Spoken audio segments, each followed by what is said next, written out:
3, 2, 1, go. Now you catch. That was a clap. That's better now.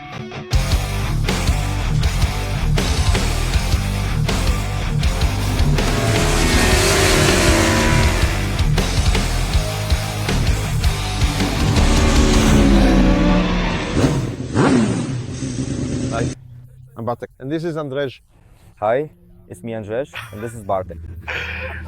You wanted it, so here you go. Because I don't know if you know. Did you see this test? First impression? I asked people that if they wanted it again, they should write me again. And then I got a million comments under the video, but every single one is the same. I want it again. So it must be good. Yes. And people really wanted you to ride that motorcycle. Really? Really. Exactly. And now, attention. Oh, that's why you were being so nice. No, come on. The whole time, look. Self-interested. You know, it's a business. We want to go public eventually. Ah, all right, then. Anyway, at first I was stressed because I was thinking, you know, I said all that stuff about the bike, like, damn, that it's like a racing bike. Someone wrote that in every test you say it's ready to race straight out of the box. That's not true at all. And so today you went out and rode. I asked, so how was it? How was it? How was it? And you were like, yeah, it's fine, but it's so soft. I thought, uh-oh, I talked nonsense. But tell me, what were your impressions after a few rides? Because I have my own impressions. I just haven't ridden the motorcycle enough. Honestly, that very first ride truly felt like it was incredibly soft, but that was also entirely because of my own significant mistake. Actually, it was our mistake, because we set up the motorcycle to be soft, and it was also soft in how it delivered power. No engine braking, but that's all because we set it to the Race Pro 1 map. And it was set up incorrectly? And I was a bit thrown off by the fact that, of course, I didn't read what was written there, because it says, clearly, if you truly want to read and understand it, you will definitely find out all the details. But since people generally never read the user manual, He's been racing for 20 years. I figured that since there were those little circles marked and it said engine power, there was engine. So if it's on full, so if all of them are marked in black, that means it's on full. Like with the speaker. Yeah. On full? So I set everything to full, you know? So it would be, you know, full power. But it turned out everything was actually set to minimum. So, you know, I came back from that training session, I was surprised. Like, what's going on? I said, damn, I was riding behind you. That bike just wasn't responding to the throttle at all. And it turned out that was exactly the case. Well, that's what the electronics are for. They really work great. And only later, when I changed to... I read it. I read it and did it according to the instructions. And it turned out the bike ride's completely different. The fact is, obviously, it's a bit soft for me because when I switched directly from my race bike and got on this one, it would be strange if a bike that's street legal and... It isn't supposed to actually break your back when you're out on the street. Yes. So it really is a bit too soft, but I think, and we didn't actually do this, that if we just tweak the suspension a little, we could definitely achieve the same level that I have on my own bike. It definitely handles very easily, it doesn't tire you out. It's also really... Why do I even get tired on a motorcycle? Me too, we're really quite old. And here I was actually doing lap after lap and they were waving the checkered flag at me, so it's kind of strange that I still wanted more. Oh, I could have kept riding. So the joy and fun of riding is definitely there. For me, the front brake is hard to get a feel for. Maybe it's just a matter of getting used to it. It only starts working properly after about 2 or 3 laps. It needs to warm up. Yes, it's like it needs to warm up. Additionally, you have to slightly change your riding technique because it's a bit softer, so you can't just grab it. Yeah, you can't just squeeze the brake lever. You have to do it a bit more gently. But once you adjust, the bike really starts to handle like it's on rail. It's very easy to correct your line or tighten it up. Honestly, when I didn't have that engine braking, I was like, what's going on? It spits me out. It spits me out. Does it really not have any engine braking at all? It's kind of strange, isn't it? But later, of course, if you want to ride this bike on the track, first you have to read up, set it up for yourself. And for sure, you can ride it very fast. So because you also asked me if I would take part in the test, I said, okay, but we have to put on the racing tires, because for me, putting on street tires or semi-street, semi-track tires. But that was obvious. If you're riding it on the track, then it doesn't make sense because that test is really not adequate. Different motorcycles perform differently on different tires and on tires from different manufacturers. So if it's a racing motorcycle, then you have to put on racing tires and see what happens. Now, because I tried to interrupt you a few times. I don't know if you make it. The first time I tried to interrupt you... Said I didn't have the flow, but here I am. Yes. The first time I tried to interrupt you was when you said that if you set up the suspension, it would be just like yours. I'm curious because it seems impossible to me that it could be that stiff. Although now that I think about it, if you swapped out the springs to suit yourself, Yes. then maybe that suspension really would be enough. Because like you said, it's kind of funny because the first time I did that test, I was on street tires and it was actually hard to even get the suspension to work at all. It just drove. You couldn't brake that hard, couldn't enter a corner that fast. And the suspension only really started to work when I was already going at 41. Oh, That's when the suspension finally started to work. Today, you say it's so soft. I thought to myself, damn, I really don't know anything about this. But I went out on slicks, and indeed riding on slicks is just a completely different experience. And I really did feel that the motorcycle was a bit soft, but it wasn't so soft that you couldn't ride it. no. It's quite soft. You just really have to adapt to it. Yeah, you have to get used to that too. I don't know how much it weighs. 192, fully fueled, Fully fueled. fully fueled. Because you really can feel how light this motorcycle is. And now, attention lightness. I'm curious if that's what it is. Or for example, did you feel the engine? Because the engine components are lightened. You have titanium connecting rods. The pistons are lighter. And I'm curious, because that's a bit of a physics question, right? That if the engine is lighter, those masses are lighter, it should rev up better, and theoretically, it should handle better as well. And I'm curious, how much of a difference this engine actually makes percentage-wise, because this motorcycle, honestly, I rode it, unfortunately. I regret it, because today I only really did 3 laps on it, because I was riding it. but you riding it, and I actually wanted you to ride it because I wanted to see how fast this motorcycle can really go. But I also think that because you did a 36.9, right? So does that answer the question of whether you can race this motorcycle straight out of the box? The answer is yes, because a 36.9 right now in the Polish Championships would actually get you a pretty decent position. And I know that in the race, if you set up the suspension for yourself, there are a million geometry settings. After all, this motorcycle can... Here for sure. You need to spend about 2 days on it. And that's what they said during the first test. When you buy this motorcycle, you have it. But in reality, you still need a technician with you for at least 1 day, ideally 2 days at the track, so they can set up everything for you. The geometry, the suspension, tailored to you. And then I'm convinced this motorcycle could do a 35 without any problem. That's easily. Which is also important with this motorcycle, because maybe someone who's considering whether to buy it might think it would be too powerful or something like that. Absolutely not. It's so gentle. It's so gentle. It delivers power very smoothly.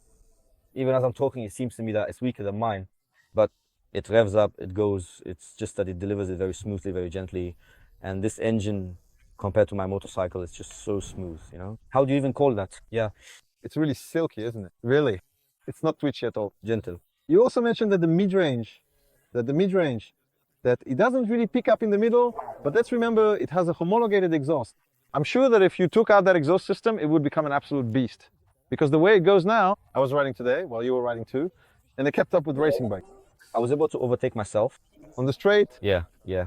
The guys were even on different sprockets. But here we have stock sprockets. The only thing we've changed, which as sometimes happens at races or during training, my motorcycle is completely stock. So here we can honestly say that Nothing was changed, only Pirelli tires. we didn't even change anything in the suspension. The tires are Pirelli SE2 in the front. Pirelli SC1 in the back. They ran throughout the entire day and were truly great, weren't they, really? Exactly, and that's why I regret that I only did 3 laps today. All right, I rode this motorcycle. I really wanted you to ride it too. When I went out for those 3 laps on these slicks, first of all, I had to get used to the Pirellis a bit. Because like I told you, Pirellis tend to slide, and you just have to trust that that's how they work. You've probably ridden on Pirellis your whole life, mostly. That's why maybe it's also important to mention tire pressures, regardless of what bike you're on. At least on our BMW, we use them on hot tires. When we go out on the track, we pump up to 2.3 in the front and 1.4 here in Poznan, because the power supply in Poznan is pretty weak, so it's 1.4 for the rear. Eventually it rises to 1.6, so that's the pressure you need to maintain at the rear, and 2.3 or 2.4 in the front. Yeah, so I took this motorcycle out and I'm like, damn, the way it goes is just incredible. And that's the thing, because I've ridden all sorts of motorcycles. Today I rode 5 different motorcycles, weaker ones. I've got blisters, first of all, but the point is that even though it's theoretically the most powerful or maybe the hardest to ride, it's actually the easiest to ride, plain and simple. When I was riding it, I said, and I've already mentioned this before, it's like playing on a PlayStation. You're not struggling with it at all. You just press the buttons and it simply goes right, left, throttle, brake. You're riding, and even coming out of a small hairpin, you're basically thinking, I'll give it a bit more gas, but I'm already at full throttle, or I'm coming out of the corner and it just goes, I'm already like, oh damn, I'm already at full throttle. The electronics work beautifully too. Yeah. I think they might be cutting in a bit too much. Probably should have. You ride it at -4, and I think you can still go lower. Yeah, even lower. It's the same thing. It still is. We spent a day on it, But you were riding your bike and I was riding other bike. Honestly, you need to spend 2 days with it and really put it through its paces. And then we really see what the bike's actual limit is. If you're not scraping the foot pegs, nothing's really happening here. And those pads still fold in, like if you were scraping the front. Exactly. A street bike, I rode it. But the sound is great too. Everything's great. The sound is good enough. And no one complains to you about the noise either. I already went, just so it's clear, 39.0. In theory, last year I did 38.7 on a stock S, but I did that on the third lap. And on the fourth I already came in because it spat me out somewhere. You know, like, oh. And we agreed that there would be a half-hour session, that I do a few laps, come in, and then you jump in. I said, okay, with the screeching, I'll finish this lap and come in. And then I look and it's 39.0. And already on the second lap, it was 39.0. If I had driven that all day, the 38 would have been easy. You'd easily hit 37. Exactly, but 37, 938.0, give or take, that's my record. And I feel like with the motorcycling, I rode Radek Brandenburg's Superbike, but with this one, it just felt so easy to ride. That's the thing, I could ride this motorcycle for half an hour straight, just non-stop, and simply hunt for that. I'm curious what would happen if you actually stiffened up the suspension here. How much you would allow as it is now, right? Without changing the springs or anything like that. Just tighten it up. Yeah, just tighten it. Adjust it as much as you can. Of course, there are some things you just can't get around because, well, the rear spring, for example, it won't let you do certain things. But you know what? We'll see. Irek Sikora has also broken in his and has it fitted with track fairings. He's got an aftermarket exhaust, changed sprockets. We'll see how he rides on that too, right? I'm really looking forward to the race version because just imagine take the exhaust off this bike, it starts to breathe even more, especially in the mid-range. So, I mean, that. I also heard someone told me here at the track, do we have this M, or is there even another so-called M race version? What have you heard about that? That there's some different electronics where the electronics from Alpha Technica are installed right away, but I think that if someone wants to ride this motorcycle on a speed day, first of all, it's very safe. The ABS is very forgiving because the ABS actually works here. I don't have ABS on mine. And that kind of... But this ABS also, I mean, it gives you a certain sense of comfort, so it will always help you out. Actually, I'm curious how the brakes would behave if you disabled the ABS, those calipers. Because those are new calipers too. They're branded with an M, but they're actually missing calipers. Honestly, that's amazing to me because they don't fade at all, nothing. It's incredible. I rode other motorcycles today and each one is a bit soft up to a certain point and then holds. But this one, once you set it, it stays that way. The only thing, as I mentioned at the very beginning, is that the front end is a bit hard to truly feel when you're braking really, really hard into a corner. But you're talking about the brakes? Yes, the front, exactly. But that's a matter of getting a feel for it, pushing through, because during training I was coming in, I did 15 minutes on my own. Right. I was coming in again for those 10-15 minutes, so it's not just a snap of the fingers that your approach to the motorcycle will suddenly change compared to what I was just riding. But no, definitely not. It's easy to ride on the wheelie. Yesterday I was riding on the wheelie for the photos. We were doing the cover. That cover you see now in the magazine. One time I went out, the glove was next to someone and I said, damn Bartek, that's pretty high. I said, ooh. I'd say 3 out of 10, 3 out of 10, no 4. 2.5? All right, let it be. But that's because it was so fast. That's why you disappear so quickly in the mirror. I didn't see the first 2 laps. I thought, damn, I have to speed up or he'll catch up to me. I'm telling you, you're getting older, I'm getting younger, I'm speeding up, you're slowing down. One day we'll meet. One day we'll meet, exactly. That's all there is to it. Even so, I always say, and I'll repeat it again, I've never been a fan of the BMW M1000RR because I always root for the underdog. But here I have to admit, for now, it's a total knockout. Unfortunately, it's hard for me to say because I don't really ride other motorcycles on the track that much. I rode the Yamaha, but that was 4 or 5 years ago. Maybe I'm not entirely objective. And someone might even say that I'm judging it subjectively, but that's just how it is. Taking all of your feelings into careful account. But let's be honest, you didn't get the motorcycle for free just for saying that. No, really. And why the motorcycle? I myself was curious about your test. And later when you said you were riding that motorcycle, I thought, oh, I wonder what the difference is. And honestly, I think this motorcycle has a lot of potential. It's just a matter of, it costs a lot of money. And then if you drop something like that, well, you just put on regular crash bars like everyone else. On the one hand, it's a bit of a collector's motorcycle. It looks nice. It has a lot of those fancy features. So I'm really curious to see how Ilka will perform once it's broken in, because only then will you be able to tell me the difference in the engine. For me, when I ride the stock one, I feel like this engine really revs up better, and because of that, it handles better. It's much smoother. Yes, but maybe that's exactly why it feels lighter inside. And what's funny is there's a truck coming at us, but never mind. Once, Pichu from Yamaha actually told me that this is for popping wheelies. When you pop the clutch on a motorcycle, it's not about revving it up so there's power and torquettes that you spin up the crankshaft. And the inertia of the crankshaft combined with popping the clutch makes the bike lift the front wheel. And this motorcycle showed me that's true because when you pop the clutch on it, it doesn't do a wheelie. The crankshaft is so light that you're in second gear, you pop the clutch boom, you think, damn, if I launch it like this, it's gonna flip me over, but nothing. You just give it gas in second gear and it goes, that's it.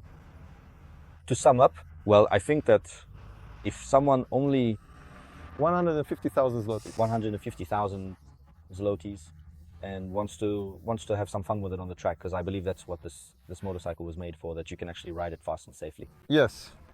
I didn't have a single situation. Even when it spat me out and, you know, I was going wide, I knew I still had plenty of margin there, so I just gently braked and rode out. And not even once. You know, you go too wide, you look, and it tightens the corner. Really.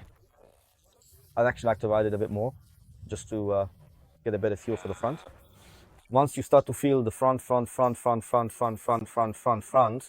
you automatically start riding much faster too. And now we had the SC1. They'd already been ridden all day. In my opinion, they're still in very good condition. I also rode another motorcycle, which you'll also get to see.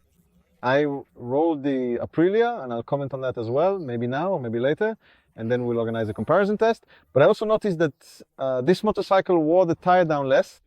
You were riding a bit faster than me, just a little faster. Yes, but maybe, you know, because the suspension is tuned for racing, it also wears the tires less. Yes. Because today was quite warm, not warm enough to put on a really soft tire, but the SC1 performed very well.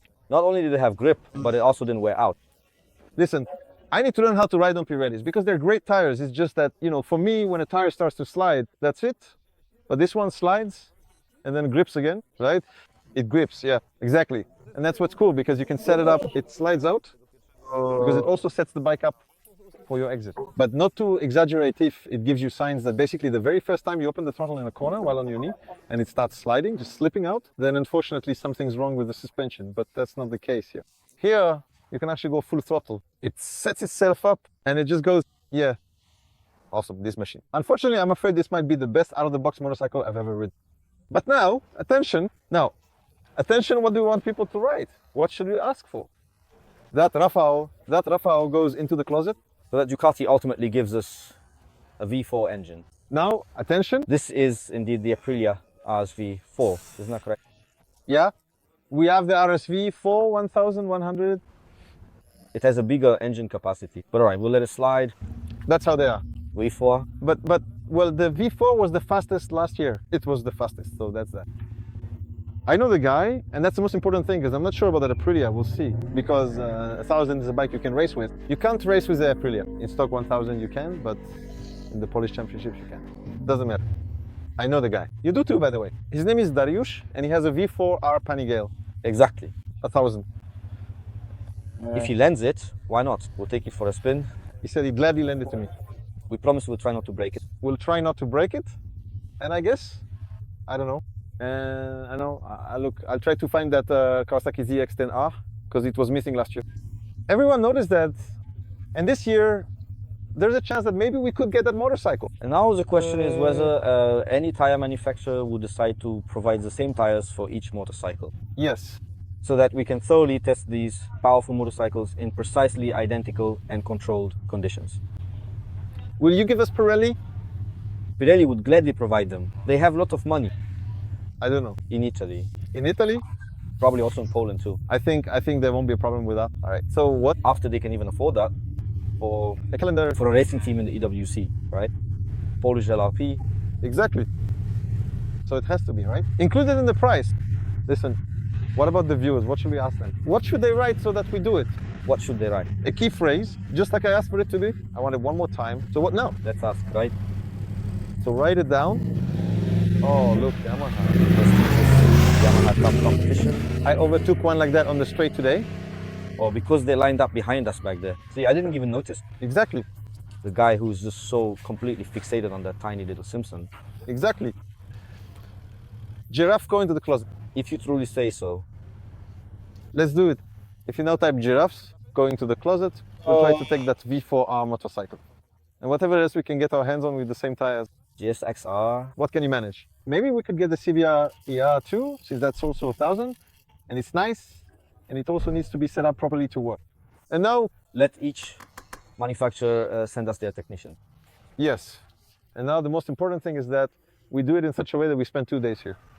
Okay. And 1 day for warm-up, tinkering, setting things up to really get it right. We'll bring in technicians. We'll get Łukasz Wieczorek from RTD34 to set up the geometry on these bikes for us. We'll get someone from BMW too, maybe Dominic. Yeah, so that each motorcycle can be set up as well as possible. Yes. We'll bring Bua. Yeah. Oh, Buka would love to ride. Yeah, Buka, and the way he talks up all that stuff. Well, unfortunately, it seems I'll have to take a back seat then, but oh well. I will certainly do it from behind the scenes, contributing my efforts from there. Let me tell you, you've managed to get a lot done from the back seat these past few months too, See? in your luxurious and comfortable BMW vehicle. Thank you very much indeed for your kind attention. Thank you. Take good care. Goodbye for now. See you soon. See you.